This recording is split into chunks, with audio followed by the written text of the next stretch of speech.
in the heart of Tuscany, where rolling hills meet ancient towns, lies a structure born not of mortal hands alone, but of a desperate pact sealed in darkness. This is the Ponte della Maddalena, known to locals and legend seekers as the Devil's Bridge. Our journey begins at twilight, as the last rays of sun bleed across the sky, casting the Serchio River in hues of blood and fire. From above, the bridge is a magnificent yet unsettling sight. Its arches are uneven, with one massive, soaring span that defies the logic of its time, looking more like a beast's spine arching over the water. The stones, worn by centuries of wind and rain, seem to whisper tales of a night when hell itself rose to meet the earth.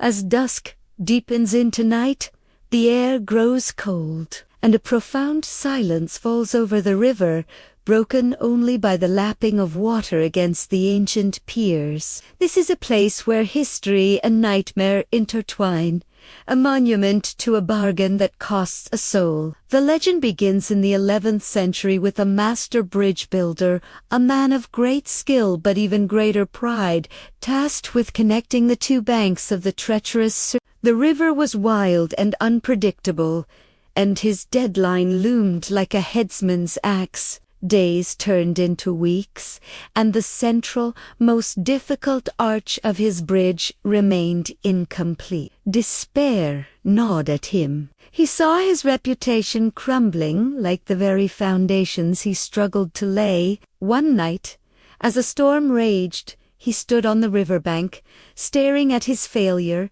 and in a moment of sheer desperation, he screamed a challenge into the wind, a plea to any power that would listen. The legend says a power answered from the churning, black water. A figure began to form a silhouette of shadow and mist, with eyes that burned like embers in the gloom. It was the devil, drawn by the scent of a soul on the verge of ruin. The entity offered the builder a simple, terrible bargain. The bridge would be completed in a single night, perfect and indestructible, standing for all time as a testament to its creator's genius. The price, the soul of the first living thing, to cross it. The builder, his mind clouded by ambition and fear, saw only the glory of his completed masterpiece. He saw the praise, the legacy, the end of his failure. In that moment of weakness, with the wind howling like a chorus of the damned, he agreed.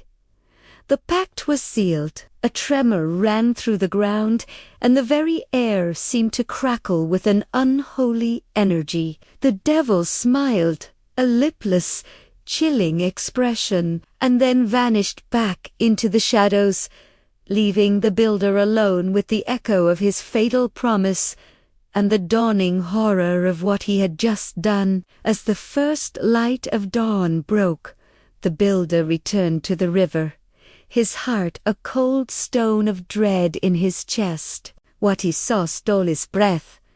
The bridge was finished, the great central arch, the one that had been his torment, now soared into the sky with an unnatural grace, a perfect, impossible curve. It was magnificent, a marvel of engineering far beyond his own ability. But its beauty was tainted, for he knew it was not built with stone and mortar alone, but with a dark magic that now demanded its due. The devil was waiting, perched invisibly on the highest point of the arch, patient and eager to claim his prize. The townspeople would soon awaken and flock to see the miracle, and the first to step onto the bridge would be damned for eternity. The builder's triumph had turned to ash in his mouth. Panic-stricken, the builder ran not to the town, but to the wise bishop of Lucca, confessing his terrible secret. The holy man, instead of chastising the builder, devised a cunning plan to outwit the devil himself. He told the builder to do as the devil commanded, but with a twist. As the sun rose higher, casting the bridge in a golden, deceptive light, the townspeople gathered, murmuring in awe at the impossible structure. The builder stood at the entrance, his face a mask of conflict. The devil watched, unseen, hungry. Then, as instructed by the bishop, the builder did not allow a person to cross. Instead, he released a pig which trotted gleefully across the perfect stone path, its mind empty of all but the simple desire to reach the other side. It became the first soul to cross the devil's bridge. The air ripped with a scream of pure, demonic rage. The devil, cheated of a human soul, appeared in a vortex of smoke and sulfur on the bridge. He had been tricked, his grand bargain reduced to claiming the soul of a common farm animal. In his fury, he lashed out, striking the bridge with such force that it shook to its foundations. Some say his rage is why the arch is so strangely shaped. A permanent scar from his tantrum. Humiliated and furious, he threw himself from the bridge into the river below, vanishing in a plume of boiling steam and the lingering stench of brimstone. The pact was broken, the builder was saved, and the bridge, paid for with the soul of a pig, remained. It was named Tei Ponte della Maddalena, but all who knew its story would forever call it a Ponte del Diavoluda, Develo Diavoloda, Devil's Prey. Now we shift from the mists of the past to the chilling reality of the present. Our team arrives at the bridge as night falls, armed with cameras, audio recorders, and a healthy dose of skepticism. The air is immediately heavy, thick with an unseen presence. The bridge is silent, yet it doesn't feel empty. As we walk onto the stone path, our footsteps echo with an unnerving clarity, sounding like they are being followed. The temperature drops suddenly. Our thermal camera shows a cold spot forming on the very apex of the arch, a human-shaped void where there is nothing to see. The silence is then broken by the crackle of our audio equipment. We play it back, faintly. Beneath the sound of the rushing river is a low guttural growl, and then a whisper, a single, sibilant word that sounds like anima, the Italian word for soul. Our historian sets up a static EVP recorder in the center of the bridge, hoping to capture more. As she steps back, her foot snags on an uneven stone. For a terrifying second, she stumbles, her arms windmilling as she fights for balance at the edge of the low parapet, the black water churning far below. It feels as if a cold hand had pushed her. She scrambles back to safety, her heart pounding, her breath coming in ragged gasps. The feeling of being watched intensifies. From the corner of our eye, we catch a flicker of movement, a tall, dark shape standing at the far end of the bridge.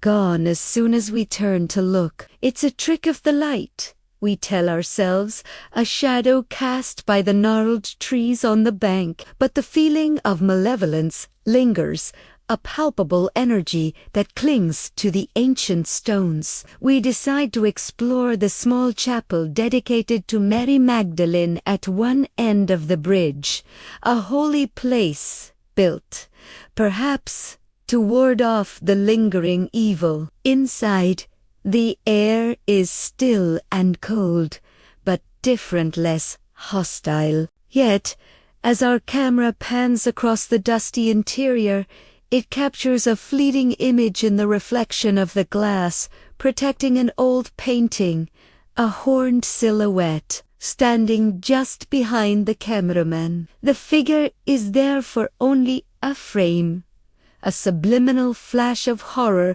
before it vanishes. We check the footage again and again. It's there. We are not alone on this bridge. The devil, or some memory of him, is still here, still angry, still waiting. Heavy unseen footsteps begin to pace back and forth on the stone path just outside the chapel door, the sound echoing in the empty corridor of the night. The final hours of our investigation are a descent into paranoia.